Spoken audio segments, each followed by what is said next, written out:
नमस्कार, मी डॉक्टर कविता राणे. लक्षवेधीमध्ये आपल्या सर्वांचं स्वागत. महाराष्ट्रामध्ये स्थानिक स्वराज्य संस्थांच्या निवडणुका येऊ घातल्यात. अगदी तोंडावर आहेत या निवडणुका. या अगोदर झालेल्या स्थानिक स्वराज्य संस्थांच्या निवडणुकांपेक्षा या निवडणुका खूप वेगळ्या असणार आहेत. कारण एकाच वेळी महाराष्ट्रातल्या जवळपास सगळ्या महानगरपालिका निवडणुकाला सामोरं जाण्याची महाराष्ट्राच्या इतिहासातली कदाचित ही पहिलीच वेळ असणार आहे. त्यामुळे या निवडणुका त्या अर्थाने महत्त्वाच्या आहेत. पण या निवडणुकांच्या पार्श्वभूमीवर राज्यामध्ये काही महत्त्वाचे राजकीय बदल सुद्धा घडतात आणि या राजकीय बदलांना फक्त या निवडणुका किती मोठ्या पातळीवर होत आहेत याचीच पार्श्वभूमी नाहीये, तर या अगोदर राज्यामध्ये विशेषतः 2019 पासून जे काही राजकीय घडामोडी घडल्यात त्याची ही पार्श्वभूमी आहे. 2019 पासून राज्यामध्ये वेगवेगळ्या राजकीय युत्या आघाड्या पाहायला मिळाल्या. इकडचे तिकडे गेले, तिकडचे इकडे आले, कोण कुणाबरोबर राहील, कोण कुणासोबत जाईल याचा काही नेम राहिलेला नाही. अशा परिस्थितीमध्ये महाराष्ट्राचं राजकारण असताना आता एक युती होऊ घातलेली आहे महाराष्ट्रामध्ये, ज्याची गेली अनेक वर्ष अनेकांनी वाट पाहिली. ही युती आहे दोन ठाकरे बंधूंमधली. गेल्या काही दिवसांपासून दोनही ठाकरे बंधू एकत्र येणार या चर्चा सुरू झाल्या होत्या. ज्यांना खरं बळ मिळालं ते 5 तारखेला, जेव्हा दोनही ठाकरे बंधू मराठीच्या मुद्द्यावर एकाच व्यासपीठावर आले आणि त्यानंतर मात्र हे दोनही बंधू वेगवेगळ्या कारणांना एकमेकांना भेटत राहिले. मग कधी गणेशोत्सवाला उद्धव ठाकरे राज ठाकरेंच्या घरी गेले, कधी उद्धव ठाकरे यांच्या वाढदिवसाला राज ठाकरे त्यांना शुभेच्छा देण्यासाठी गेले.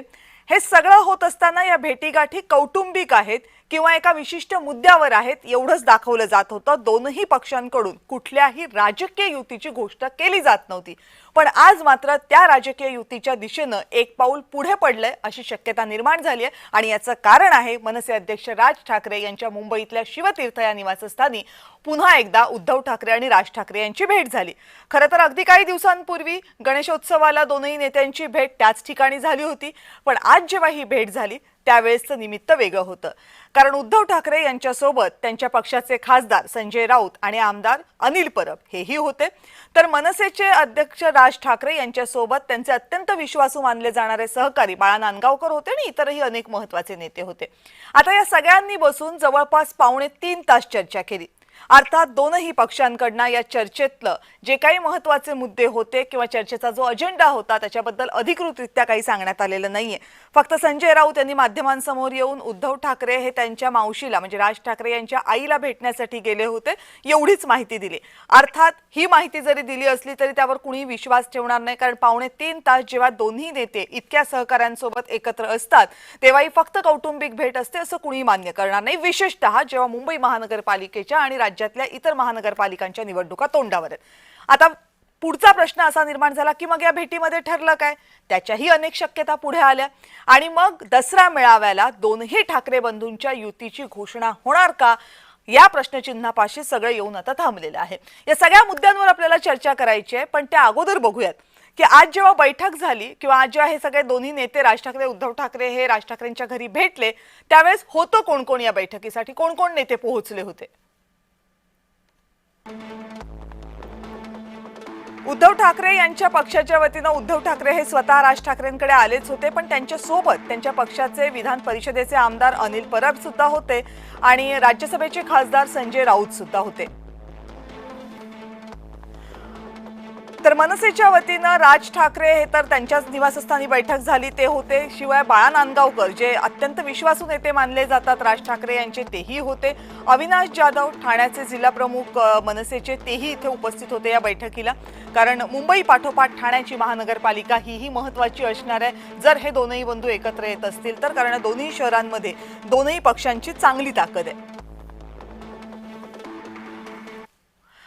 जसं मी मगाशी सांगितलं दोनही नेत्यांकडनं दोनही पक्षांकडनं अधिकृतपणे आजच्या बैठकीमध्ये नेमकं काय काय झालं, चर्चा कुठल्या मुद्द्यांवर झाली याबाबत कोणतीही माहिती अधिकृतपणे देण्यात आलेली नाहीये. पण सूत्रांकडनं जी माहिती समोर आलेली आहे त्यातनं अनेक मुद्दे समोर आले आहेत की आजच्या बैठकीमध्ये दोन्ही नेत्यांनी नेमकी कशा कशावर चर्चा केली. आपण ग्राफिक्सच्या माध्यमातून नजर टाकूया. तर पहिला मुद्दा काय होता चर्चेचा की दसरा मेळाव्याला दोनही सेनेच्या युतीच्या घोषणेची शक्यता आहे. उद्धव ठाकरे यांची शिवसेना आणि राज ठाकरे यांची मनसे यांच्या एकत्र येण्याची शक्यता आहे. मनसेच्या महाविकास आघाडीमध्ये समावेश होण्याची शक्यता आहे. कारण मनसे जर उद्धव ठाकरेंसोबत येणार असेल तर ती फक्त उद्धव ठाकरेंसोबत येणार की महाविकास आघाडीसोबत येणार हा एक मुद्दा आहे. मुंबई महानगरपालिकेची निवडणूक एकत्र लढण्याबाबत सुद्धा दोन्ही नेत्यांमध्ये चर्चा झाल्याची शक्यता आहे. शिवाय महत्त्वाच्या महानगरपालिका निवडणुका एकत्र लढण्याबाबत सुद्धा चर्चा झाली. मग त्यात ठाणे असेल, नाशिक असेल आणि इतर महानगरपालिका असतील. मुंबई महानगरपालिकेमध्ये मनसेला 100 जागा द्यायला उद्धव ठाकरे हे तयार असल्याची सुद्धा माहिती समोर येते आणि एकत्र येण्यामधील संभाव्य अडचणींबद्दल दोन्ही नेत्यांमध्ये चर्चा आहे. कारण गेल्या अनेक वर्षे हे दोनही पक्ष एकमेकांच्या विरोधात ठामपणे जरी नसले तरी एकमेकांच्या सोबत नव्हते. त्यामुळे भूमिका काय असतील याबद्दल स्पष्टता करण्याबाबत सुद्धा चर्चा होणार आहे. भविष्यातल्या एकमेकांच्या राजकीय भूमिका, काही भूमिका एकमेकांना साजेच्या नसतील तर त्या बदलल्या जाणार का याबद्दल सुद्धा चर्चा झाल्याची माहिती आहे. संजय राऊत यांनी ही भेट झाल्यानंतर शिवतीर्थवरनं जेव्हा ते बाहेर पडले आणि दोन्ही नेत्यांमधली भेट संपली त्यानंतर संजय राऊत यांना जेव्हा माध्यमांनी विचारलं की काय झालं भेटीमध्ये, त्यावेळेस संजय राऊत यांनी काय उत्तर दिलं सगळ्यांना बघा. माननीय उद्धव ठाकरे त्यांच्यावर मी सुद्धा होतो. राज ठाकरे यांच्या निवासस्थानी आम्ही गेलो. पुढे त्यात कोणताही राजकीय कार्यक्रम नव्हता. बरं. काहीही राजकारण नव्हतं. बरं. सत्य असं आहे, बरं. गणपतीच्या वेळेला उद्धवजी हे राजसाहेबांच्या घरी गेले. तेव्हा राजसाहेबांच्या आई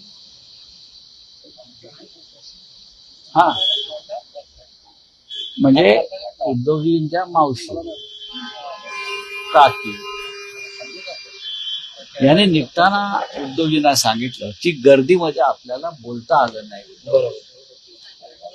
तेव्हा तू परत ये मला भेटायला. आणि त्यानुसार मावशींना भेटायला, कुंदा मावशींना भेटायला म्हणजे राजसाहेबांच्या आईना भेटायला आज उद्धवजी राजसाहेबांच्या घरी गेले. दोन ठाकरे बंधू एकत्र येण्याच्या या घटनेमुळं, या भेटीमुळं अनेक चर्चा सुरू झालेल्या आहेत आणि त्याचे अनेक राजकीय अर्थ सुद्धा काढले जातात. हे सगळे अर्थ समजून घ्यायचे आहेत आणि त्यासाठी आपल्या सोबत आहेत ज्येष्ठ पत्रकार उदय तानपाठक सर. तानपाठक सर नमस्कार, स्वागत आहे आपलं. नमस्कार. किरण तारे ज्येष्ठ पत्रकार हेही चर्चेमध्ये सहभागी होत आहेत. किरण सर स्वागत आहे पुन्हा एकदा लक्षवेधीमध्ये. नमस्कार. शिवसेनेचे प्रवक्ते अरुण सावंत आपल्या सोबत या चर्चेमध्ये सहभागी झालेत. सावंत साहेब नमस्कार, आपलंही स्वागत. नमस्कार. नमस्कार. आणि भाजपचे सहमुख्य प्रवक्ते अजित चव्हाण या चर्चेत सहभागी होत आहेत. अजितजी आपलंही स्वागत. कविताजी धन्यवाद, आभारी आहे. बरं, उदय तानपाठक सर तुमच्यापासून सुरुवात करते. आज सकाळपासून बरेच प्रश्न तुम्हालाही मनात आले असतील आणि या भेटी काही आता नव्या राहिलेल्या नाहीयेत, पण 2.5 तास भेट होते दोनही भावांमध्ये आणि त्यावेळेस त्यांचे सहकारी सुद्धा उपस्थित असतात. सांगितलं हे जातंय की ही भेट कौटुंबिक होती. खरंच महाराष्ट्राने ही भेट कौटुंबिकच होती असं मान्य करायचं का? मुळामध्ये दोन्ही पक्षच कौटुंबिक असल्यामुळे ती भेटही कौटुंबिक असेल असं धरायला मानायला हरकत नाही. आपण संजय राऊत यांनी जो काय आता बाईट दिला तुम्ही ऐकला, त्याच्यामध्ये कुंदा मावशीला भेटायला त्यांचा भाचा आला होता असंही साधारण त्यांनी सांगितलं. हो. आता एकूण सगळीकडे जे वातावरण आहे ते वातावरण पाहता हे नुसतं काही तेवढ्यापुरतीच भेट असेल असं वाटत नाही. मात्र लगेच आपण ती युती झाली आणि ते जागा वाटप झालं आणि ते एकत्र लढतायत असंही धरायचं कारण नाही. कारण असं आहे की ते मुळात दसरा मेळावा जो होणार आहे तो शिवसेना दसरा मेळावा आहे. त्यात राज ठाकरेंना बोलवणार का नाही बोलवणार तर ते अजून ठरलेलं नाही. त्यामुळे युती होणार का नाही होणार हे आता अजूनही मी म्हणतो की अजूनही अनिश्चित आहे. मात्र त्या दोघांमध्ये आता भेटीगाठी सुरू झालेल्या आहेत. पूर्वपीठिका तयार करायची तयारी झालेली आहे आणि ती तयारी झाल्यामुळे आता कार्यकर्ते किंवा त्यांचे शिवसैनिक आणि मनसैनिक यांचीही तशी त्यांची मन जी आहेत ती जुळायला सुरुवात झालेली असावी असं मला वाटतं. पण तरीही अजून लगेच आपण हा निष्कर्ष काढणं की दोघांची युती झाली आणि ते दोघंही आता हातात हात घालून आणि लगेच चालतील, ते कधी पायात पाय घालतील सांगता येत नाही. ओके. त्यामुळे तुम्ही हाताला घातले म्हणून लगेच आपण हे करायचं काहीच कारण नाही त्यामध्ये. पण तुम्हाला असं का वाटतं की हातात हात घालण्यापेक्षा पायात पाय घालतील याच्याबद्दल शक्यता आहेत म्हणून? साधारणपणे दोन्ही पक्षांचं जे आतापर्यंत हे पाहिलं तर ते फार एकत्र आले तरी सुद्धा ते एकत्र लढतील, कारण जागा वाटप आहे पुन्हा. जागा वाटपामध्ये राज ठाकरे जी काय मागणी करतील ती उद्धव ठाकरे यांच्याकडून पूर्ण केली जाईल का जागा वाटपाची, हे बघावं लागेल. आणि ते जर झालं नाही तर ते लढतील का नाही तेही पाहावं लागेल. कारण राज ठाकरेंच्या भेटीगाठी या भाजपच्या नेत्यांबरोबर सुद्धा आता वाढल्या होत्या अलीकडच्या काळामध्ये. म्हणजे मुख्यमंत्र्यांबरोबर वाढल्या होत्या. हो. त्याही मग तुम्ही धराला तिकडे पकडणार का आपण की त्यांच्याची युती होणार म्हणून. मग भेटीगाठी हाच जर निकष धरला तर मग तो तिथेही पण आहे ना, तो तिथे लावायला पाहिजे आपण. पण तुम्ही जी भूमिका मांडताय सर त्याच्यामुळे अजित चव्हाण आणि अरुण सावंत यांच्या चेहऱ्यावर मला हास्य आणि समाधान दोन्ही दिसते, बरोबर ना अजितजी?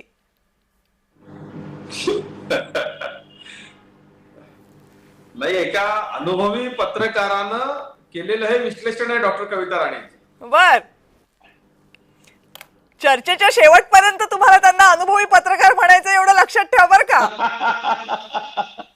नाही, उदयजींनी किंवा पॅनलवरती असलेल्या सगळ्याच मंडळींनी महाराष्ट्राच्या राजकारणामध्ये अत्यंत परखडपणे आणि जे खरं आहे आणि अंदाज सुद्धा त्यांचे खरे येतात, या तिघांच्याही बाबतीत माझा हा गेल्या 20 वर्षांचा अनुभव. बर, अरुणजी.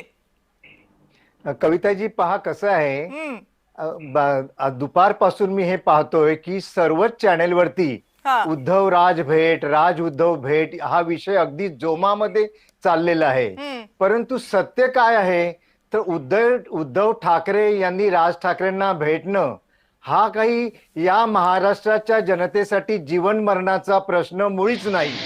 ही पहिली गोष्ट.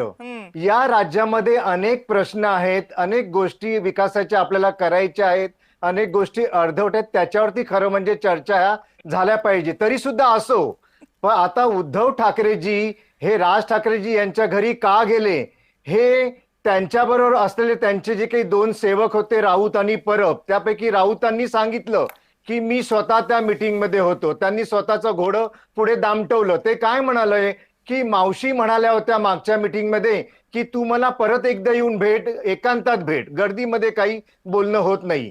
म्हणजे मावशींनी राज ठाकरेजी यांच्या मातोश्रींनी हे सांगितलं की मला तुझ्याशी काहीतरी बोलायचे, तू एकांतात येऊन मला भेट, गर्दीत नको. मग हे दोघे का गेले होते राऊत आणि मध्ये मध्ये हे करायला, ते मला पडलेला प्रश्न आहे की जर त्यांना एकांतात काही बोलायचं होतं, शांतपणे बोलायचं होतं, जाऊ दे ना 2 भावांना एकमेकाच्या घरी, तिथे तुम्ही कशाला जाऊन गर्दी करता, हे राऊतांना माझा एक प्रश्न आहे. दुसरी गोष्ट म्हणजे खरं सकाळपासून मी अनेक कारणं ऐकली की या दोघांमध्ये युती होणार आहे, त्या दोघांमध्ये एकत्र लढायचं चाललंय, दसरा मेळाव्याला एकत्र एका स्टेजवरती दिसतील. परंतु खरं कारण माझ्या मते मला सकाळपासून हे जाणवतंय की गेले काही दिवसांपासून आदरणीय उपमुख्यमंत्री एकनाथ शिंदेजी यांनी ज्या प्रकारे आपल्या पक्षाची बांधणी सुरू केलेली आहे, ज्याप्रमाणे त्यांनी कर्तबगार कार्यकर्त्यांना, शिवसैनिकांना, विभाग अध्यक्ष संपूर्ण मुंबईमध्ये नेमून काम करण्याचे आदेश दिलेले आहेत, एक व्यूहरचना केलेली, त्या व्यूहरचनेला कसं तोंड द्यायचं हा या 2 भावांसमोर पडलेला प्रश्न आहे. आणि तो प्रश्न सोडविण्याकरता हे दोघे लगबगीने एकमेकाच्या घरी म्हणजे उद्धव ठाकरे, राज ठाकरे यांच्या घरी गेले होते. ती चिंता सध्या त्यांना सतावत आहे की येणाऱ्या मुंबई महानगरपालिकेच्या निवडणुकीत जर खरी कोणाची स्पर्धा असेल तर ती आहे एकनाथ शिंदेजी यांच्या शिवसेनेशी. इतर कोणत्याही पक्षाशी तेवढी स्पर्धा करावी लागणार नाहीये आणि म्हणून या दोघांची खलबत आता वाढलेली आहे. भाजपशी पण नाही, तेवढी नाहीये. अच्छा, बर, चांगली गोष्ट आहे. बोला अजितजी बोला. नाही, ही कमेंट मी खिलाडूपणे घेतो. आता काय पर्याय नाही तुम्हाला, सहकारी पक्ष आहेत ते काय विरोधी पक्ष थोडीच आहेत, खिलाडीपणेच घ्यावी लागणार.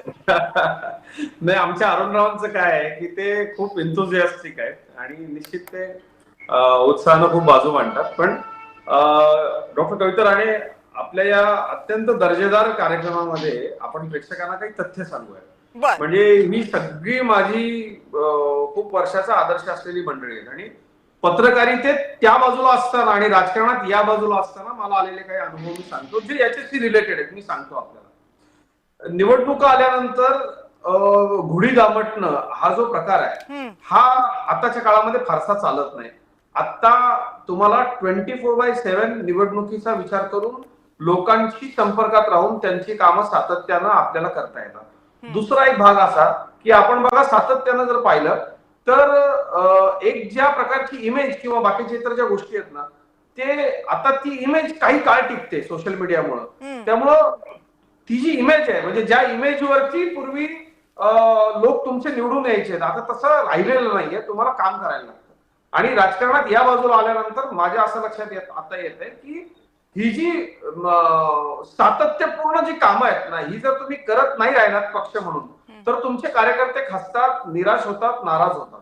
आणि ज्या पद्धतीनं आता हे सगळं चाललेलं आहे, डॉक्टर कविता राणेजी इथं अनुभवी पत्रकार आहेत, त्यांना आपण फक्त एक विचारा की आपण इतर महाराष्ट्राचं सोडा जाऊ द्या, आपण मुंबई महानगरपालिकेच्या सत्तेचा सारीपाट आपण इथं अंथरूया.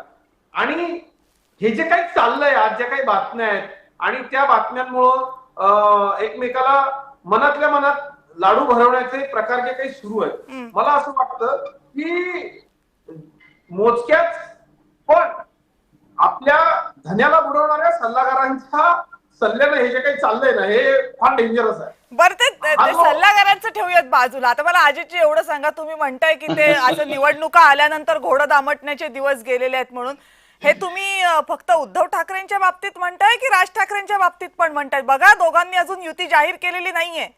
कविताजी, माझा एक अनुभव तुम्हाला मी सांगतो. यातले राज ठाकरे यांच्या बरोबर जाऊन आधी पोळलेले, आणि राज ठाकरे साहेब खरं तर ते भावनिक नेते आहेत, माझे अतिशय आवडीचे नेते. ते वाटेल मनाला तो निर्णय घेतात, तो खरा करून दाखवतात. पण आता या बाबतीमध्ये ते आता रिस्क घेणार नाही, ते प्रॅक्टिकली वागतील असं मला वाटतंय. आपण आता तानपाडे साहेबांचं जे विश्लेषण घेतलं, मी फक्त मी तुम्हाला एवढंच विचारतेय की तुम्ही जे विश्लेषण केलं पत्रकार असताना त्या बाजूचं आणि आता राजकीय पक्षामध्ये आल्यानंतर या बाजूचं, आणि तुम्हाला असं वाटतंय की राजकारण हे 24 तास करायचं असतं, ते काय असं निवडणुका आल्यावर करायचं नसतं, ते तुम्ही नेमकं कुणाच्या बाबतीत म्हटलं? दोघांच्याही बाबतीत म्हटलं ना, राज ठाकरे आणि उद्धव ठाकरे, की फक्त उद्धव ठाकरेंच्या? नाही, हे दोघांच्याही बाबतीत तुम्ही म्हणा. नाही, मी नाही म्हणत आहे, तुम्ही म्हणाला, तुम्ही सांगा, म्हणून मी तुम्हाला आठवण करून देते, दोघांची युती अजून जाहीर झालेली नाहीये. नाही, एक गोष्ट तर लक्षात घेतली पाहिजे की संघटना बांधणी हे सातत्यपूर्ण काम आहे, आणि ते ज्या पद्धतीनं दोघांचे पक्ष एकदम त्या राजेशाही थाटात घरात न चालतात ना, आताचा काळ तसा नाहीये. आता तसं होत. मी फील्डवर काम करतोय आता सध्या गेली 5 वर्ष, माझा हा अनुभव मी तुम्हाला सांगतो, हे असं होत नाही. आता ते चालणार, म्हणजे या पुढच्या काळामध्ये ते चालणार नाही. आणि पॉलिटिकल कार्यकर्ते सुद्धा म्हणजे हत्तीच्या अंबारीतनं चालणाऱ्या नेत्यांच्या नेतृत्वाखाली आपलं करिअर पणाला लावायला तयार नाहीत आता. कारण लोकही फास्ट आहेत, राजकारण फास्ट झालंय, कार्यकर्ते फास्ट झाले, रिझल्ट ओरिएंटेड सगळं हे झालेलं आहे. मुद्दा एक, मला फक्त मुंबई महानगरपालिकेच्या सत्तेचा सारीपाट जर आपण असा अंथरला, तर विश्लेषकांकडून तुम्ही विश्लेषण करून घ्या. मग जे तुम्हाला सर मगाशी म्हणाले तानपाटक सर, त्याचं तुम्हाला थांग लागेल. जागा वाटप तुम्ही कसं करणार हो? बर, आपण विचारूयात ना, आपल्याकडे 2 विश्लेषक आहेत, किरण तारे सर सुद्धा आहेत, आपण त्यांना विचारूयात ना.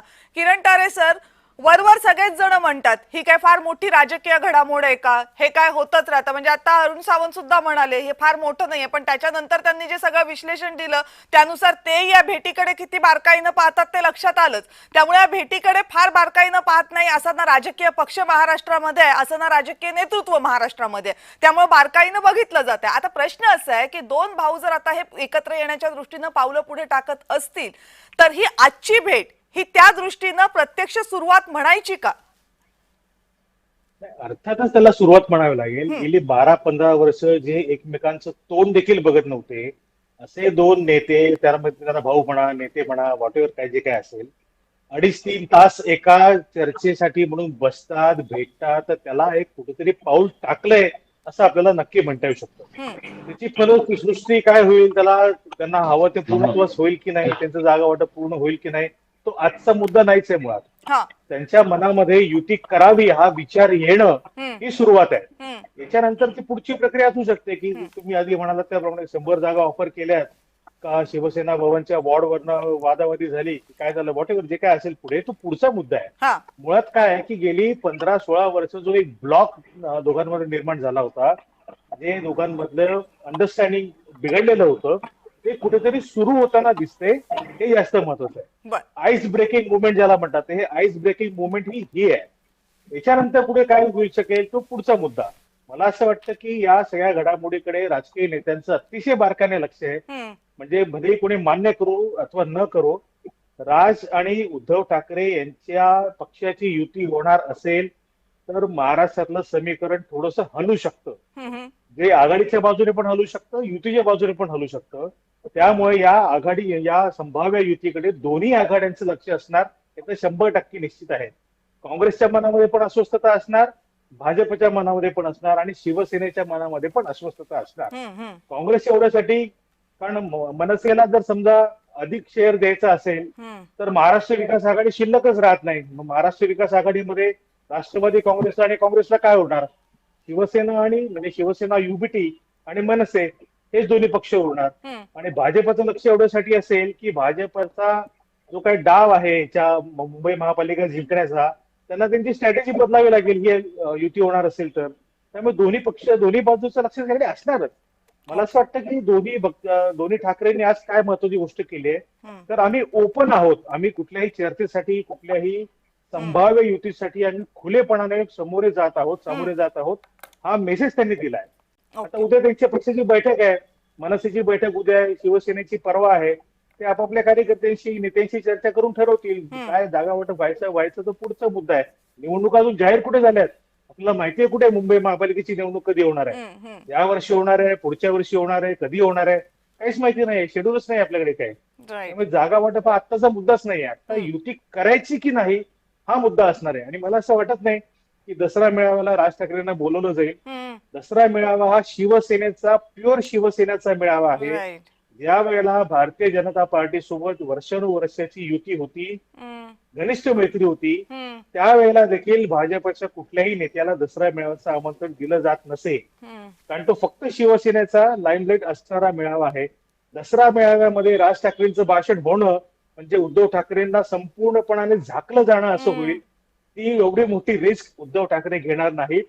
उद्धव ठाकरे आपल्याच मंचावरनं राज ठाकरेंना व्यासपीठ उपलब्ध करून देतील आणि राज ठाकरे त्याच्यामध्ये सिक्सर मारतील तर उद्धव ठाकरेंची व्हॅल्यू काय राहिली? त्यामुळे राज ठाकरेंना बोलवून फार मोठी चूक करतील उद्धव ठाकरे असं माझं मत आहे. त्यामुळे ते बोलवणार नाहीत, राज ठाकरे त्या मेळाव्याला जाणार नाहीत असा माझा अंदाज आहे. बर, उदय सर, याच्यावर मला तुमचे, कारण हा प्रश्न खरं तर मी तुमच्याचकडे घेऊन येणार होते, पण किरण तारे सरांनी त्यावरचं त्यांचंही मत मांडलं.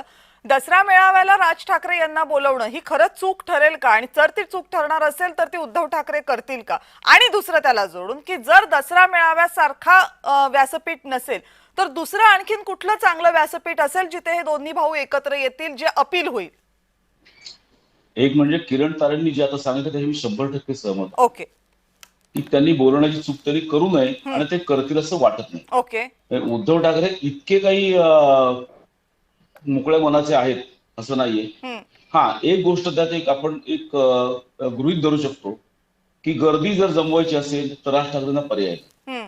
त्यांना एक मैदान भरायचंय किंवा काय, तर राज ठाकरे मैदान मारणारा नेता आहे. पण तो एक राज ठाकरे हा जर स्टेजवर आला तर आपल्याकडे लोक जे तिथे झालं वरळी डोम थिएटरमध्ये तेच इथे होईल ना. डोम थिएटरमध्ये राज ठाकरेंचं जे भाषण झालं ते भले सामान्य शिवसैनिकांना किंवा काय फार रुचले वगैरे असं नसेल, पण त्यांच्या भाषणात कंटेंट होता, हे तुम्ही लक्षात घ्या. आताही तो जर कंटेंट राज ठाकरेंनी दिला तर बातमी त्याची होईल आणि बातमी ते एकत्र आले याची होईल. मग त्याच्यामध्ये युतीच्या चर्चा काय आहेत किंवा काय भाषणं काय होतील हे येणार नाही. आणि राज ठाकरे ते मान्य करतील, उद्धव ठाकरे मान्य करतील असं मला वाटत नाही याच्यामुळे. ओके, म्हणजे तुम्हालाही तसं वाटत नाही. अजितजी, पण एक गोष्ट सांगतो मी, सॉरी, की दसरा मेळाव्यामध्ये दुसऱ्या पक्षाचे नेते आलेच नाही हे जे आता सांगितलंय यांनी तसं नाही येते. किरणनी सांगितलं त्याप्रमाणे शरद पवार तिथे येऊन गेले होते, जॉर्ज फर्नांडिस मागे आले होते. म्हणजे असं काही दसरा मेळाव्यात आलेच नाही इतर पक्षाचे नेते असं नाहीये. आले होते पण ते अपवादात्मक स्थितीमध्ये आले होते. आता ती अपवादात्मक स्थिती आहे का नाही हे आपण ठरवायचंय. पण शरद पवार आणि जॉर्ज फर्नांडिस आले असतील तर ते पाहुणे म्हणून आले असतील ना, सहकारी पक्ष म्हणून कोणी आले का? नाही, पाहुणे म्हणून म्हणते. आता यांना पाहुणे म्हणून बोलवतील ना, यांना सहकारी म्हणून बोलवणार नाही. जर बोलवलं असतं, आपली चर्चा ही आहे की बोलवून सहकारी करतील अशी अपेक्षा आहे ना. हा, असं नंतरची गोष्ट आहे ती. तुम्हाला मी एक सांगतो, मध्यंतरी फेसबुकवर मी एक पोस्ट टाकली होती. एक गाणं होतं की 2 ओंडक्यांची होते सागरात भेट, एक लाट तोडी त्यांना पुन्हा नाही गाठ, त्याचं मी फक्त एकनाथ जोडी त्यांना असं केलं होतं त्याच्यामध्ये. ते एकनाथ शिंदेमुळे ते एकत्र येत आहेत असं आपण म्हणाल का? अरुण सावंत तुम्हाला श्रेय जातं त्याच्यामध्ये? नाही पण याच्यावर तर राज ठाकरेंनी पहिल्यांदा जेव्हा ते एकत्र आले त्यावर त्यांनी ते श्रेय सगळं देवेंद्र फडणवीसांना दिलंय की. हॅलो, काय ते श्रेय त्यांनी देवेंद्र फडणवीसांना जेव्हा पहिल्यांदा दोघं जण व्यासपीठावर आले तेव्हा देऊन टाकलं की राज ठाकरेंनी. ते दिलेलं आहे, पण ते श्रेय यांना पण आहे, एकनाथ शिंदेना पण आहे की ते जर बाहेर पडले नसते तर ही वेळ आलीच नसती ना अजिबात दोघांना एकमेकांना भेटायची. बरं, अजित चव्हाण तुम्हाला पुढचा प्रश्न विचारण्याच्या अगोदर यावर काहीतरी बोलायचंय. कविताजी आपण प्रश्न थेट विचारू शकता, मी त्यात बोलेन. बरं, प्रश्न माझा तुमच्यासाठी असा आहे की किरण तारे सरांचं म्हणणं आहे की या दोघांचं जर एकत्र येण्याचं ठरलं, त्यांची राजकीय युती झाली तर ती काही फक्त त्यांच्या स्ट्रॅटेजी बदलण्याची नसेल, तर त्यांच्या समोर जे लढणार आहेत त्यांच्याही स्ट्रॅटेजी बदलल्या जातील. मगाशीच अरुण सावंत सरांनी सांगितलं की त्यांची सगळ्यात मोठी लढाई असेल ती शिवसेनेची असेल आणि मग त्यांनी म्हटलं नाही मग भाजपची, पण भाजपची छोटी लढाई असेल असं त्यांचं म्हणणं आहे. म्हणजे याचा अर्थ तुम्हालाही आपल्या स्ट्रॅटेजी बदलाव्या लागतील का? कविताची एक गोष्ट मी सांगतो की हे उलट आमच्या अधिक पथ्यावर पडणार असेल. एक तर गोष्ट अशी आहे बघा, ज्या पद्धतीनं आता भेटीगाठी आणि आता सगळ्या तयाऱ्या सुरू आहे, खरं तर कुठल्या राजकीय पक्षाच्या नेत्यांनी एकमेकाशी भेटायचं, त्यांनी कोणाशी युती करायची, आघाडी करायची, हा त्यांचा व्यक्तिगत निर्णय, तो त्यांचा पक्षांतर्गत मामला आहे, आम्हाला त्याच्यात बोलण्याचा काही एक अधिकार नाही. पण या गाठी भेटी काही फक्त आपापसात त्या दोन भावातच होत आहेत अशातला काही भाग नाही. ते माझ्या पक्षाच्या सिनियर लिडर्सना भेटतायत, माननीय मुख्यमंत्र्यांना भेटतायत, ते इतर ठिकाणी देखील त्यांच्या भेटीगाठी सुरू आहेत. मला फक्त इतकंच सूचक आपल्याला सांगायचं आहे, माझ्या काही मित्रांनी लावलेले हे अंदाज आहेत आणि त्यांचे अंदाज कधी खोटे ठरत नाहीत. या वेळेला राज ठाकरे फार रिस्क घेणार नाहीत, कारण आता तशी त्यांच्या माणसांची तयारी नाही. कारण काय झालं, तर निवडणुकांना खूप डिले झालेला आहे, वेगवेगळी कारणं त्याच्याकरता होती, परंतु आता राज्य सरकारनं ठरवलंच आहे की निवडणुका घ्यायच्याच आहे. विशेषतः मुंबईबद्दल आपण बोलतोय, मुंबई महानगरपालिकेच्या निवडणुकांमध्ये ज्या मुद्द्यांवरती निवडणुका होत आहेत त्या मुद्द्यांकडे जर आपण नीटपणे पाहिलं तर आपल्या असं लक्षात येईल की या सगळ्या करता जी तयारी अपेक्षित आहे ती तयारी आता जर अशी होत असेल तर हे खूप उशिरानं ही तयारी होते असं माझं एक मत आहे. याच्यामध्ये मी तुम्हाला इतकंच सांगतो की आम्हाला धोका नाही, आम्हाला चिंता नाही, आम्हाला कुठल्याही पद्धतीची काळजी नाही.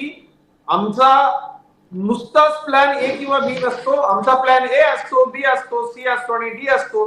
हे सर्व विश्लेषकांना माहिती आहे. त्यामुळं आमच्याकडून जितक्या काही बैठका होतील त्याला अतिशय मनापासून शुभेच्छा आहेत.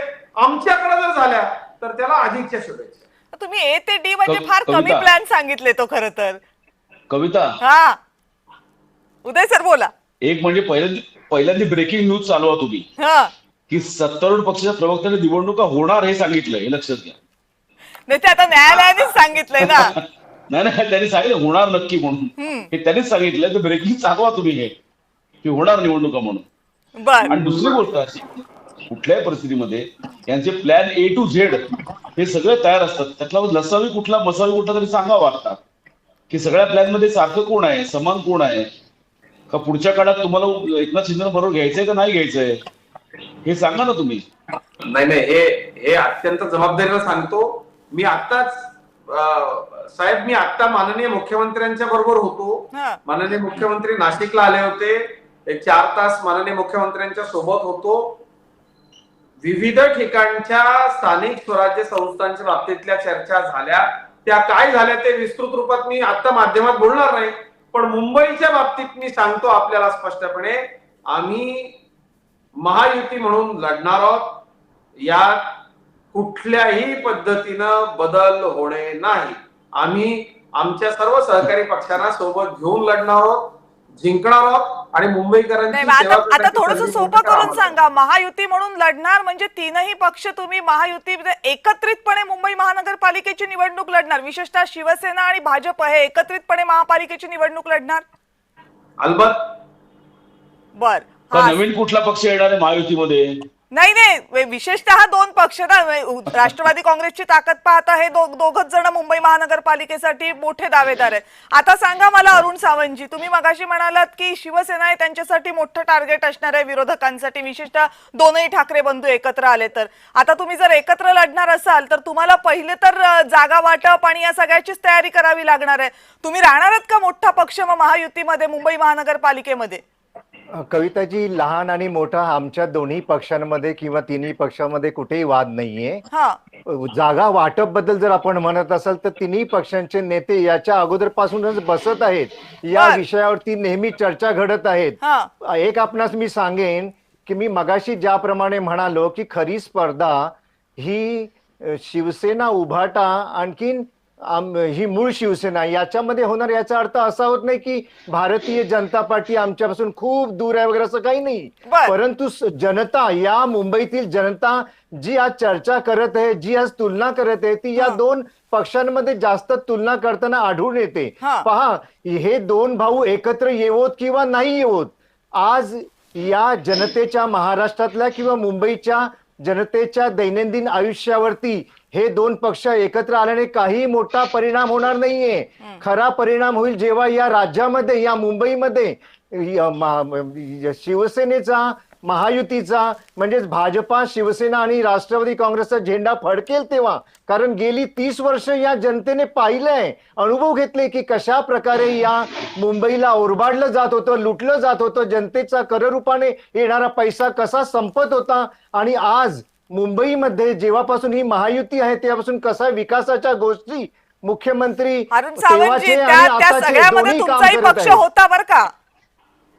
होता ना, होता, नाही आम्ही म्हणत नाही. परंतु ती जी काही 30 वर्ष होती त्यावेळेस कोणाच्या हातात अर्थकारण एकवटलं होतं हे मुंबईची जनता ओळखते ना, जाणते ना. सर्व माहिती जनतेला कसं लुटलं जात होतं आणि कोणाकडून, खास करून उभाटा शिवसेनेच्या 2-4 लोकांकडूनच ही जी काही सत्ता होती ती एकवटली होती, ती त्यांच्या सांगण्यावरून लुबाडली जात होते. सगळ्या जनतेला माहिती आहे. आणि आर्थिक उदय काय फक्त केंद्रस्थानाचाच झालाय काय? सगळ्यांचाच झाला की? ऐका कविताजी, गेल्या 4 वर्षामध्ये या मुंबईचा कसा विकास झाला, कसे मोठमोठे इन्फ्रा प्रोजेक्ट उभे राहिले, कसे मुंबईमध्ये रस्ते काँक्रिटीकरण झालं, कसं सौंदर्यीकरण झालं. मुंबई आज जागतिक दर्जाचं शहर म्हणून उभारू पाहतंय. त्याला चालना मिळाली हे सरकार आल्यापासून. आणि जर आमचं हे सरकार भविष्यात इथे येईल तेव्हा आपण पहा, खरोखर ही मुंबई संपूर्ण जगामध्ये उल्लेखनीय ठरेल असा ठाम विश्वास आम्ही जनतेला देतो. नाही, तो ठाम विश्वास निवडणुकीच्या तोंडावर सगळेच पक्ष देतील, पण तुम्ही ज्यांना विलन ठरवताय त्यांच्या सोबत तुम्ही होतात हे मात्र सोयीस्करपणे विसरता. त्यांच्या डोक्यावर विलनचा मुकुट ठेवून तुम्ही सगळे बाजूला होताय. कविताजी, आम्ही जरूर होतो, मी पुन्हा सांगतो की आम्ही त्यांच्याबरोबर होतो. परंतु ती जी काही सत्तेचं जे काही एकत्रीकरण होतं हे उभाठांनी, उभाठा म्हणजे आपल्याला ठाऊकच आहे, स्वतःच्या हातात ठेवलं होतं. ते कुणालाही हे अधिकार वापरायला देत नव्हते. स्वतःचा एकाधिकारशाही ते चालवत होते आणि म्हणून हे सगळं घडत होतं. बर आता हे सगळं तुम्ही जनतेला सांगणारच आहात, त्यामुळे ते सगळेजण मान्य करतील किती जनता ते आपण बघूयात. किरण सर, मला तुम्हाला प्रश्न हा विचारायचा आहे की ठीक आहे, भावनिकरित्या हे दोन्ही नेते एकमेकांना भेटतील, कौटुंबिकरित्या हे दोन्ही नेते एकमेकांना भेटतील, पण सध्या महाराष्ट्रामध्ये जी राजकीय परिस्थिती आहे आणि या दोनही पक्षांची, उद्धव ठाकरे यांच्या पक्षाची आणि राज ठाकरे यांच्या पक्षाची जी राजकीय पटलावरची ताकद आहे ती फक्त मुंबई पुरती नाही, अवघ्या महाराष्ट्रामध्ये जी राजकीय पटलावरची ताकद आहे ती पाहता या दोनही पक्षांनी एकत्र येणं ही या दोघांचीही अपरिहार्यता बनली आहे का? असं आहे की राजकीय पक्षांची ताकद मोजण्याचं जे परिमाण आहे ते आहेत निवडणुका. बरोबर. आणि गेल्या काही वर्षांमध्ये म्हणजे लोकसभा आणि विधानसभेची निवडणूक वगळता आपल्या राज्यामध्ये निवडणूकच झालेली नाही. त्यामुळे कोणाची खरी ताकद किती आहे हे जर आता लेटेस्ट आपल्याला जाणून घ्यायचं असेल तर विधानसभेची निवडणूक हे ते आपल्याला त्याचं पॅरामीटर मानलं पाहिजे. आणि विधानसभेची निवडणूक हे जर पॅरामीटर मानलं तर राज ठाकरे यांच्या पक्षाची अजिबातच ताकद नाही असं आपल्याला म्हणावं लागेल. उद्धव ठाकरेंच्या पक्षाची जी काही ताकद होती ती 20 आमदारांवर येऊन थांबलेली आहे. त्यामुळे दोन्ही पक्षांसाठी म्हणून अस्तित्वाची लढाई असल्यामुळे एकत्र येणं, थोडंफार आपलं अस्तित्व टिकवून ठेवणं, पॉलिटिकल रिलेव्हन्स ज्याला म्हणतात तो पॉलिटिकल रिलेव्हन्स टिकवून ठेवणं हे त्यांची गरज आहे. त्या निमित्ताने का होईना ते एकत्र येते. म्हणजे त्यांना महाराष्ट्राचं भलं करायचंय का मुंबईकरांचं भलं करायचं तो मुद्दा वेगळा, स्वतःचा पक्ष शाबूत ठेवणं, स्वतःचा पक्ष टिकवून ठेवणं ही त्यांची प्रायोरिटी असल्यामुळे ते दोघं एकत्र येऊन निवडणुका लढतील असा याच्यातला माझा अंदाज आहे. राहिला प्रश्न, आधी आपले गेस्ट जे म्हणत होते की राज ठाकरे अशी रिस्क घेणार नाहीत किंवा राज ठाकरे यावेळेला त्यांचा वेगळा मूड दिसतोय. माझं याच्यातलं आकलन असं आहे की गेल्या 2 महिन्यामध्ये वातावरण असं निर्माण झालंय की मराठीच्या मुद्द्यावर उद्धव ठाकरे एकत्र येऊ बघतायत आणि राज ठाकरे मात्र त्यांना टाळू बघतायत. असं जर चित्र निर्माण झालं तर ते राज ठाकरेंसाठी वैयक्तिकरित्या आणि त्यांच्या पक्षासाठी म्हणून अतिशय नुकसानदायक असणार आहे. बरोबर. कारण असं आहे की राज ठाकरेंचा हिंदुत्वाचा मुद्दा हा भाजपच्या इतका प्रभावी नाही. त्यामुळे हिंदुत्वादी पक्ष कोण तर भारतीय जनता पार्टी ही क्लिअर आहे. मराठी पक्ष कोण, मराठी माणसाच्या बाजूने लढणारा पक्ष कोण, तर तिकडे शिवसेना आहे, तिकडे शिवसेना युबीटी आहे. आणि या मुद्द्यावर जर राज ठाकरेंनी उद्धव ठाकरेंच्या सोबत जाणं टाळलं तर उद्धव ठाकरेंना संधी मिळेल हे सांगण्याची की राज ठाकरे हे मराठीच्या विरोधात जाऊन त्यांनी काम केलं, ते राज ठाकरेंना लॉंग टर्मला नुकसान त्याचं होऊ शकतं. त्यामुळे मला असं वाटतं की थोडीफार त्याच्यानुसार असं वाटतंय की मग राज ठाकरे आता ट्रॅप मध्ये अडकलेत असा त्याचा अर्थ होतो तुम्ही जे म्हणताय त्याचा. राज ठाकरे ट्रॅप मध्ये अडकले हे ज्या दिवशी वरळी डोमला त्यांचा कार्यक्रम झाला त्याच चर्चेमध्ये मी तुमच्याकडे म्हणालो होतो की राज ठाकरे या ट्रॅप मध्ये अडकले आहेत, याच्यातनं त्यांना बाहेर पडणं फार अवघड जाणार आहे. कसं बाहेर पडतील ते? म्हणजे उद्धव ठाकरेंनी सगळ्यांच्या समोर सांगितलंय आपण एकत्र येऊन लढलं पाहिजे आणि राज ठाकरे जर उद्या म्हणाले की नाही मला नाही लढायचं तुमच्यासोबत, तर विलन कोण ठरणार? विलन राज ठरणार आणि ते त्यांच्या दृष्टीने फार मोठा सेटबॅक असेल. तर मला असं वाटतं की थोडीफार ऍडजस्टमेंट करून थोडी पडती भूमिका घ्यावी लागली तरी चालेल, पण यावेळेला एकत्र लढावं अशा मानसिकतेमध्ये दोघंही आहेत. म्हणजे खरं म्हणजे याच्यामध्ये गंमत अशी आहे की त्या दोघांना युती करायची की नाही हे त्यांच्या कार्यकर्त्यांना किंवा नेत्यांना विचारण्यापेक्षा आधी कुटुंबात विचारावं लागलं. कुटुंबाची परमिशन मिळाल्यानंतर मग या सगळ्या गोष्टी घडतायत हे पण आपल्याला माहित असायला हवं. म्हणजे आदित्य ठाकरेंनी संपलेल्या पक्षाबद्दल काय बोलायचं हे स्टेटमेंट करून महाराष्ट्र नवनिर्माण सेनेच्या कार्यकर्त्यांच्या जखमेवर मीठ सोडलं होतं. त्या संपलेल्या पक्षाच्या नेत्याच्या घरी जाऊन 3 तास चर्चा करावी लागते, यातच त्यांची अपरिहार्यता आहे.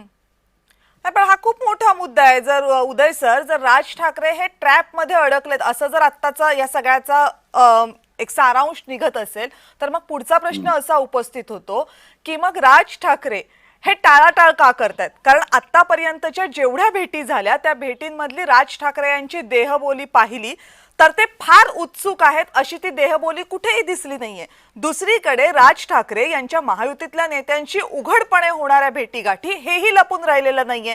जर राज ठाकरे हे जर ट्रॅप मध्ये अडकले असतील तर मग नेमकं अडवतंय काय त्यांना भूमिका घेण्यापासून, आणि मग ते महायुतीतल्या नेत्यांबरोबर जे सातत्यानं संपर्क ठेवून आहेत त्याचे काय अर्थ काढायचे? एक तर असं आहे की राज ठाकरेंच्या हातामध्ये आता स्वतः बार्गेनिंगसाठी काहीच नाहीये. पहिली गोष्ट, कुठल्याही प्रकारचा एक नगरसेवक पण त्याचा नाही आता कुठली भूमिका घ्यायची? लगेच मी आता चाललो उद्धव ठाकरेंबरोबर किंवा मी चाललो भाजप बरोबर असं काय ते करतील? ते पण जास्तून बघत असतील ना कुठे काय चाललेलं आहे काय नाही हे ते बघत असणार. मग उद्धव ठाकरेंनी लगेच टाळी करता हात पुढे केला आणि टाळी दिली असं मला वाटत नाही होईल लगेच. कारण हीच गोष्ट यांनी जेव्हा केली होती तेव्हा तिकडून ते उत्तर आलं होतं. त्यांना तेच उत्तर मिळालं की टाळी त्यांनी दिलेली नव्हती.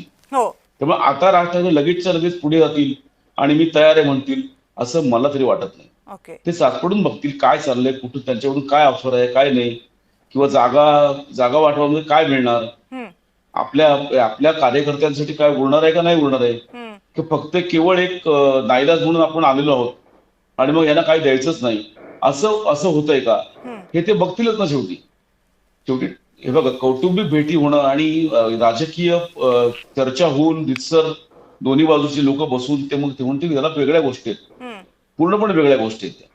तर आज ते घरी जाऊन उद्धव ठाकरे जाऊन त्यांच्याकडे चहा कॉफी काय खाऊन घेऊन आले असतील, सोड्याची खिचडी किंवा काय, पण म्हणून लगेच ते एकत्र येतील असं मला तरी अजून तरी वाटत नाही मला. ते पार्श्वभूमी नक्की तयार करतायत उद्धव ठाकरे, पण ते लगेच त्याच्यामुळे आले एकत्र आणि त्याच्या जागा वाटप झालं आणि लगेच चला आता एकत्र हाताला घालून लढले असं काही होणार नाही. त्याला अजून वेळ आहे. ते सुद्धा निवडणुका जेव्हा दृष्टीपथामध्ये येतील तेव्हा त्या गोष्टी सुरू होतील. आता ते एकत्र येणार या गोष्टी फक्त माध्यम आणि त्यांचे प्रवक्ते, उद्धव ठाकरे यांचे प्रवक्ते हेच लोक बोलतायत. प्रत्यक्ष हे दोन भाऊ अजूनपर्यंत बोललेले नाही की आम्ही एकत्र नाही, येऊ पण या म्हणून. सगळ्यामधला नॅरेटिव्ह तर तयार होत असतो ना, आणि जर तो एकदा तयार झाला तर मग तो ब्रेक करणं सुद्धा तितकं सोपं नसतं. नाही नाही, नॅरेटिव्ह बघा, नॅरेटिव्ह अनेक गोष्टीचे नॅरेटिव्ह तयार झाले आतापर्यंत, तयार केले गेले आणि झाले दोन्ही. ते ब्रेक झाले ना नंतर, ते जेव्हा वस्तुस्थिती जेव्हा समोर येते, तुमच्या पुढे येते, तेव्हा नॅरेटिव्ह मागे पडतात. म्हणजे तर राज narrative, ठाकरे तो म्हणजे ज्या ट्रॅप बद्दल आपण बोलतोय किंवा ज्या नॅरेटिव्ह बद्दल आपण बोलतोय तो तोडू शकतात राज ठाकरे. नाही नाही, हा ट्रॅप आहे निश्चित आहे, मी त्याच्याबद्दल मी म्हटलेलं नाही. हा ट्रॅपच राज ठाकरेंसाठी 100% ट्रॅप आहे. त्यातून बाहेर पडण्यात त्यांचं कसं काय आहे किंवा ते काय कसं दाखवतात किंवा जर पडायचं ट्रॅकमध्ये न असेल तर. अडकता, हा पडायचं असेल तर अर्थातच ट्रॅकमध्ये अडकायचं असेल तर गोष्ट वेगळी आहे, पण त्यांना बाहेर पडायला मदत कोण करतंय हे बघावं लागेल. त्यांचे जे कोणी करतील तिकडनं, ते त्यांना कोणतरी मदत करेल ना बाहेर पडण्याकरता, जर बरं त्यांना पडायची इच्छा असेल तर. बरं, अरुण सावंतजी, हेच कारण आहे का की अजूनही तुम्हाला अपेक्षा आहेत की राज ठाकरे हे महायुतीकडे येऊ शकतात? हा, आमच्या अपेक्षाचा प्रश्नच येत नाही कविताजी. स्वतः राज ठाकरेजी यांनी अनेकदा गेल्या काही दिवसांमध्ये बोलून दाखवलेले आहे की आम्ही दोघे भाऊ एकमेकाशी बोलतो किंवा एकमेकांच्या इथे कार्यक्रमांमध्ये जातो, याचा कुणीही असा अर्थ काढू नये की आम्ही एकत्रित निवडणुका लढणार आहोत किंवा आम्ही दोघेही पक्ष एक होणार आहोत. आम्ही दोघेही एक फॅमिली मेंबर म्हणून एकत्र होत. अनेक वेळा त्यांनी आपल्या कार्यकर्त्यांना सुद्धा आदेश दिले की कुणीही युतीवरती काही बोलू नका, जेव्हा मी बोलेन तेव्हाच ते खरंच. म्हणजे अजूनही त्यांचं मन तयार होत नाहीये उद्धव ठाकरेजी यांच्याशी हातमिळवणी करायला, कारण त्यांना सुद्धा कळलेलं आहे की आपण अशा पक्षाशी हातमिळवणी करायला चाललो जो पक्ष दिवसेंदिवस संपत चाललेले आहे, ज्याची क्रेडिबिलिटी या मुंबईमध्ये आणि या महाराष्ट्रामध्ये दिवसेंदिवस संपत आहे. आपली तर संपलीच आहे म्हणा, आपण कुठून कुठे आलो, म्हणजे 2% आपण आलेलो आहोत, तेव्हा कशाला उगीच संपणाऱ्या पक्षाबरोबर जाऊन हातमिळवणी करूया. त्यापेक्षा शेवटच्या क्षणापर्यंत आपण विचार करूया आणि योग्य पक्षाबरोबर, योग्य जो विकासाला सध्या साथ देतो आहे अशा लोकांबरोबर आपण जाऊया आणि मुंबईकरांच्या मनामध्ये तेच आहे तेच आपण करूया. हे सध्या राज ठाकरे वारंवार विचार करत आहेत आणि ते सध्या ताक सुद्धा फुंकून पित आहेत, एवढंच मी सांगेन. पण हा जर विचार अजितजी, जर हा विचार राज ठाकरेंचा असेल तर तो काही नव्यानं नाही येतं. त्यांनी अगोदर तुमची दिली की साथ, लोकसभेमध्ये राज ठाकरे यांनी दिली तुमची साथ, मग विधानसभेनंतर राज ठाकरे यांना उद्धव ठाकरेंपर्यंत का पोहोचावं लागलं? कविताची, राजकारणामध्ये समीकरणं बदलत असतात, पण हे सगळं होत असताना काही मुद्द्यांवरती ज्या वेळेला वेगवेगळ्या राजकीय पक्षांची पण एकच विचारसरणी असलेल्या राजकीय पक्षांचं एकमत होतं, तसं मराठीच्या मुद्द्यावरती आमचंही तेच मत होतं. मात्र राजकारणाकरता कसं आम्ही वेगळे आहोत हे दाखवून ते सगळं करण्याचा खटाटोप केला गेला. परंतु त्यानंतर महाराष्ट्राच्या महत्वाच्या वर्तमानपत्रातनं, न्यूज चॅनल्स वरून, व्यंगचित्रकारांच्या कुंचल्यामधून जी आगतिक भावना एका राजकीय नेत्याची, म्हणजे ठीक आहे बाबा तुला फार घाई झाली आहे, ज्या वेळेला तुझी वेळ होती त्यावेळेला तू सातत्यानं माझ्यावरती अन्याय केला आणि आता ज्यावेळेला तुला हाताला काहीच लागत नाहीये तेव्हा तुला माझ्या कर्तृत्वाचा उपयोग करून घ्यायचा आहे, पण थांब, मी योग्य वेळी योग्य निर्णय घेईन, अशा आशयाचा एक राजकीय नेता म्हणतो आहे.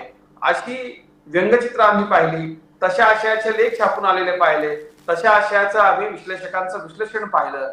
हे सगळं बघितल्यानंतर आणि मुंबईमध्ये जो प्रचंड विकास झालेला आहे आणि आता येऊ घातलेल्या काही दिवसांमध्ये निवडणुकीच्या आधी काही प्रकल्प सुरू होतील, त्यावेळेला मुंबईकरांना प्रत्यक्षात त्याचा अनुभव होईल. हे सगळं बघितल्यानंतर मुंबईकरांचं मत, महाराष्ट्राचं मत हे महायुतीच्या बाजूने आहे हे समजून घेतलेल्या, परंतु मला एक शब्दप्रयोग विश्लेषकांचा इथं फार आवडला आणि हे विश्लेषक साधेसुधे विश्लेषक नाहीत, हे महाराष्ट्रामध्ये गेली 20-25 वर्ष 35 वर्ष महाराष्ट्राच्या सार्वजनिक जीवनाचे, राजकीय जीवनाचे अभ्यासक आहेत. ते म्हणतात की राज ठाकरेंना ट्रॅप मध्ये अडकवण्याचा प्रयत्न होतोय किंवा ते ट्रॅप मध्ये अडकत आहे. बघा, साधारणपणे कुठल्याही मोठ्या राजकीय नेत्याच्या ज्यानं स्वकष्टानं स्वतःच्या कर्तृत्वानं पक्ष स्थापन केलेला आहे त्याला आपला पक्ष स्थिरस्थावर करत असताना वेगवेगळ्या ऍडजस्टमेंट कराव्या लागतात.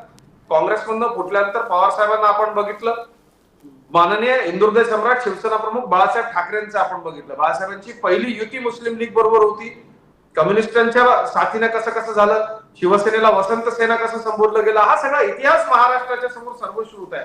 आणीबाणीला पाठिंबा बाळासाहेबांनी का दिला, निवडणुकांमध्ये वेगवेगळ्या ठिकाणी वेगवेगळ्या युती आघाड्या कशा केल्या, हे सगळं राजकारणामध्ये करावं लागतं, ते मान्य आहे. परंतु हा जो शब्द प्रयोग विश्लेषकांचा त्याच्यात ते सगळं 2019 नंतरचं पण जोडा ना. नाही, मी काही मोजके दाखले इतिहासामधले तेच म्हणते, सिलेक्टिव्ह नका देऊ, 2019 नंतरचे पण जोडा. हा ट्रॅप माझे अनेक मित्र आहेत, माझे खूप जवळचे मित्र महाराष्ट्र नवनिर्माण सेनेमध्ये काम करतात आणि हा ट्रॅप त्यांना जाणवतो आहे. कारण राज ठाकरे हा सच्च्या मनाचा, खुल्या दिलाचा नेता आहे बाळासाहेबांसारखा. पण माझा मूळ प्रश्न राहिला की अजितजी, बाळासाहेब राज ठाकरे हे बाळासाहेबांचे वारसा पुढे चालवणारे आहेत.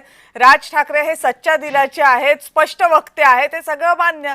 ते राज ठाकरे त्यांना कुणाची साथ द्यायची हे बरोबर कळतं, त्यामुळे त्यांनी तुमची साथ दिली होती ना. लोकसभेपर्यंत तुमची साथ देणाऱ्या राज ठाकरेंना विधानसभा झाल्यानंतर उद्धव ठाकरेंकडे का जावं लागलं याचं उत्तर नाही देतात तुम्ही. चुकलं ना तुमचं काहीतरी? नाही, आमचं कुठंच काही चुकत नाहीये, लक्षात घ्या. निर्णय हा राजसाहेबांना घ्यायचा आहे, राज ठाकरेंना घ्यायचा आहे, आम्हाला काही घ्यायचं नाहीये. त्यामुळं, आणि अजून त्यांनी निर्णय घेतलेला नाहीये, त्यामुळं कविताजी आपण एक लक्षात घ्या. पण राज ठाकरे हे काही इतके कच्चे खिलाडी आहेत का की ते सहज ट्रॅप पर्यंत जातील? निर्णय घेतील, कारण शेवटी काहीतरी तर असेल ना जे त्यांना तिथपर्यंत घेऊन गेलं. काहीतरी तर असेल जे त्यांना तिथपर्यंत घेऊन गेलं, आणि तिथपर्यंत ते पोहोचल्यावर सुद्धा तुम्ही वाट पाहतायच. नाही, मला असं वाटतं राज ठाकरेंना खूप भावनिक नेते आणि त्यांचा जीव आधीपासून शिवसेनेमध्ये अडकलेला आहे. पण त्यांनी स्वकर्तृत्वाने एक नवीन राजकीय पक्ष स्थापन केलेला आहे. त्या राजकीय पक्षाला स्थिरस्थावर करण्याकरता, आपल्या कार्यकर्त्यांच्या भविष्याकरता आणि महाराष्ट्रात त्यांना जे काम करायचंय त्याकरता ते योग्य निर्णय घेतील, ते योग्य वेळेची वाट कदाचित पाहत असतील. त्यामुळं आपण सुद्धा हे विश्लेषण करत असताना ते योग्य वेळेची वाट पाहतील, याकरता त्यांना योग्य तो वेळ दिला पाहिजे. पण त्यांच्या योग्य वेळेमध्ये तुम्ही सोयीस्कररित्या जाता आणि सोयीस्कररित्या बाहेर पडता ना. नाही, राज ठाकरे भावनिक ऐकून मला फार भावनिक व्हायला झालेलं आहे भाजपच्या तोंडून ऐकून. पण असं आहे साहेब, आपण त्यांना सबुरी घेतली पाहिजे. आपण हे विश्लेषण करत असताना डिसिजन त्यांना घ्यायचे, निवडणुका त्यांना लढायच्या आहेत, राजकारण त्यांना करायचंय. त्यामुळे ते योग्य वेळी त्यांना जी योग्य वेळ वाटेल त्यावेळी ते निर्णय घेतील. बरं, अरुण सावंत ते म्हणतात राज ठाकरेंचा जीव हा शिवसेनेमध्ये, त्यांचं मन शिवसेनेमध्ये अडकलेलं आहे, ती शिवसेना तुमची नाही हे तर निश्चित आहे. त्यामुळे ते जे म्हणाले आता अजितजी, ते म्हणाले उद्धव ठाकरेंच्या शिवसेनेबद्दल, तुम्हाला वाईट वाटलं असेल हे वाक्य ऐकून? नाही, कशाचंही वाईट वाटत नाही. आम्हाला मुळीच वाईट वाटत नाही. आम्हाला सत्य काय आहे माहित आहे. या पहा, मुंबईचा जर विचार करायचा झाला तर मुंबईच्या जनतेने ठरवलेलं आहे की दोन भावांना कौटुंबिकरित्या एकत्र होऊ देत. परंतु राजकीय जर विचार केला तर आम्हाला आमच्या दैनंदिन जीवनामध्ये जे 4 क्षण सुखाचे आणतील असं सरकार आम्हाला या मुंबईत सुद्धा हवंय, या राज्यात सुद्धा हवंय आणि देशात सुद्धा हवंय. मुंबईला 25 वर्ष काय झालं तसं आता त्यांना पुढे नकोय. पुढे काहीतरी वेगळं चांगलं चित्र त्यांना बघायची इच्छा आहे. त्यामुळे कौटुंबिक एकत्र यांना होऊ द्या, जनतेचा पूर्ण साथ आहे त्या गोष्टीला. परंतु राजकीय दृष्ट्या या जनतेने ठरवलेलं आहे की महायुती हीच या मुंबईकरता हिताची आहे आणि ठरेल. पण त्या महायुतीमध्ये तुम्हाला राज ठाकरे हवे आहेत ना? ऐका, राज ठाकरे स्वतः ठरवतील की त्यांनी आमच्या बरोबर यायचंय की नाही यायचंय. ते ठरवतील. तुम्हाला हवेत की नको हे तर तुम्हाला ठरवावं लागेल. ते आले तर स्वागत आहे त्यांचं. कविताजी, राजकारणामध्ये कायम बेरीजच केली पाहिजे, वजाबाकी करणं. हा, आता भाजपकडनं बेरीज तर काय वजाबाकीची अपेक्षा करू आम्ही? कमाल आहे अजितजी, आधुनिकीत वाक्य काय सांगताय? सर्वांना अजितजी, तुमच्याकडून कधी वजाबाकीच्या गणिताची अपेक्षा करावी का? आम्ही होणार आहे का? आमच्या गणितामध्ये वजाबाकी नाहीये. सबका साथ, सबका विकास, सबका विश्वास आणि सबको साथ. तेच सांगते, लोकसभेला तुमच्या सोबत असलेले राज ठाकरे आता विधानसभेनंतर उद्धव ठाकरेंपर्यंत पोहोचतात आणि तरी सुद्धा तुम्ही राज ठाकरेंना आपल्यापासून दूर करत नाही. बेरजेचं राजकारण याच्यापेक्षा आणखीन वेगळं काय करणार? चला, वेळ संपलेली आहे. कविताजी, आपण एक लक्षात घ्या की दोघांना एकत्र घेतील. महाराष्ट्राच्या मुद्दा सांगू का भल्यासाठी शेवटचा? आणि एक सर्वसामान्य शेवटचा मुद्दा सांगू? लोकांच्या किरणची येते. करता हे सगळं आहे. विध्वंसी विद्वेषी तोडणारं राजकारण कधीच कुणाचं भलं करू शकत नाही आणि ते या महाराष्ट्रामध्ये या तोडणाऱ्या लोकांनी, विखारी लोकांनी, आग विष ओकणाऱ्या लोकांनी नेमकं काय केलंय राजकारणामध्ये आणि त्यांना त्यांचेच कार्यकर्ते कसे होरपळत आहेत ते आपण पाहतोय. मला वाटते स्क्रीनवर तुम्ही ज्या दोघांनाही अनुभवी पत्रकार म्हणलेले त्यांचे चेहरे जरा बघा तुम्ही जेव्हा हे सगळं सांगताय तेव्हा. बोला किरणची शेवटची कमेंट. मला एक शेवटचा मुद्दा फक्त अजितजींना सांगायचा आहे. गेल्या काही दिवसांपूर्वी महाराष्ट्र नवनिर्माण सेनेची एक बैठक राज ठाकरेंनी घेतली होती. त्या बैठकीमध्ये ते असं स्पष्टपणाने म्हणाले की भारतीय जनता पार्टी ही अत्यंत बेभरवशाचा पक्ष आहे. ते ज्यांच्या सोबत जातात त्या पक्षाला ते खाऊन टाकतात. त्यामुळे भारतीय जनता पार्टीबद्दल माझं मत नाही. पार्टीच्या अंतर्गत बैठकीमध्ये काय राज बोललं ठाकरे जातं? असं राज हे सर्व ठाकरेंनी पक्षाच्या मनसेच्या अंतर्गत कार्यकर्त्यांना बैठकीमध्ये सांगितलेलं काय आहे. हे तुमच्या माहितीसाठी म्हणून मी सांगतो. तुमच्यापर्यंत ही बातमी आली नसेल. तुमच्या माहितीसाठी म्हणून सांगतो. त्यामुळे राज ठाकरे काय निर्णय घेतले याचा अंदाज आपल्याला त्याच्यात येऊ शकतो. जाहीररित्या घेतलेल्या भूमिका अधिकृत असतात. एखाद्या पक्षाच्या अंतर्गत बैठकीत काय चर्चा झाली त्याच्यावर जाहीररित्या चर्चा करण्यात काहीच हासिल नाही असं मला वाटतं. आता एक तास आपण अंतर्गत बैठकीमध्ये काय झालं त्याच्यावरच बोललो. अजितची कमाल करताय. एक तास आपण कशावर बोललो? थोडी त्यांनी अधिकृतरित्या सांगितलंय दोन्ही पक्षांनी त्याच्यावर बोललो आणि तुमच्या पक्षातल्या अंतर्गत गोष्टींबद्दल मात्र बोलायचं नाही. हे कमाल आहे.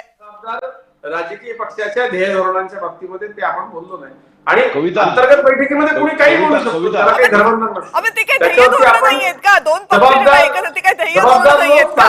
व्यासपीठावरती त्यावर चर्चा कशी करणार? असं कसं अजित जे आपलं ते भावे आणि दुसऱ्याचं ते कार्ट असं कसं ठरवून चालेल? बोला बोला. हा सर शेवटची कमेंट सर उदय सर. या सगळ्याचा निचोड काय माहिती ना? याचा निचोड काय आहे? अजित चव्हाण आता मंजेवर खिलाडी झालेले आहेत. हा याचा निचोड आहे सगळं. काय काय काय काय मंजेवर सांगा खिलाडी सांगा परत सांगा त्यांना बरं वाटेल. ऐकायला आलं. अजित चव्हाण हे म्हणजे हुए खिलाडी झालेले आहेत असं त्यांनी म्हटलंय. म्हणजे तुम्ही त्यांना चर्चेच्या सुरुवातीला अनुभवी म्हटलं त्याची लगेच परतफेड करून टाकलेली आहे उदय सरांनी. माझ्या सर्व गुरुवर्यांच्या आशीर्वादानं देवेंद्र फडणवीस साहेबांच्या कृपेनं मी राजकारणामध्ये आहे. मला असं वाटतं की या महाराष्ट्राची जनता ही आम्हाला स्वीकारते, प्रत्येक वेळेला स्वीकारते आणि आशीर्वाद देते. त्यामुळे हे सगळं पाहताना इतकंच वाटतं की जो विखार आहे, जे विष आहे ते लोकांना नकोय.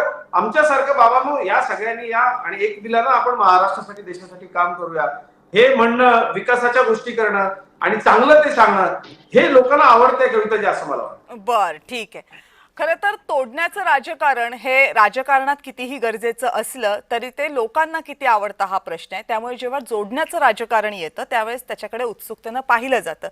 महत्वाची एक बाब आहे की जेव्हा ठाकरे हा ब्रँड आहे महाराष्ट्राच्या राजकारणातला असं म्हटलं जातं त्यावेळेस त्या ब्रँडची ताकद कमी होऊ देत अथवा वाढू देत त्याच्याकडे लक्ष सगळ्यांचं असतं. त्यामुळे दोन ठाकरे बंधू जर एकत्र येत असतील तर ते ज्या ज्या टप्प्यावर एकत्र येतील त्या त्या टप्प्याची चर्चा निश्चितपणानं होते. 5 जुलैच्या त्यांच्या एकत्र येण्याच्या पहिल्या टप्प्यापासून या चर्चा कायम होत आहेत. आता याचा पुढचा दिशा नेमकी काय असणार आहे याचं प्रत्येकाच्या मनामध्ये उत्सुकता आहे, कुतूहल आहे. त्यामुळे त्याबाबतच्या चर्चा होणारच. हे दोनही पक्ष अधिकृतपणे अजूनही आपली भूमिका मांडत नाहीयेत आणि दुसरीकडे त्यांच्या इतर ज्या भेटीगाठी होतात त्याच्यामुळे सुद्धा शंका, कुशंका, चर्चा, वितर्क हे सगळं सुरू राहते आणि त्यामुळे महाराष्ट्राच्या राजकारणात या चर्चा होत आहेत. सगळ्यात त्या सगळ्याला पार्श्वभूमी मुंबई महानगरपालिका आणि इतर महानगरपालिका निवडणुकांची सुद्धा आहे.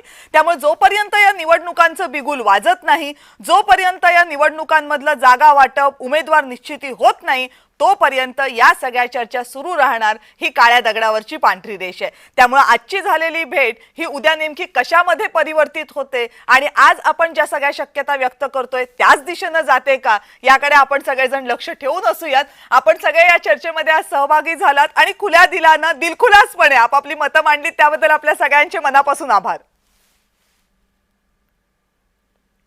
आणि लक्षवेधीमध्ये आता वेळ झाली इथेच थांबण्याची. पाहत रहा जय महाराष्ट्र.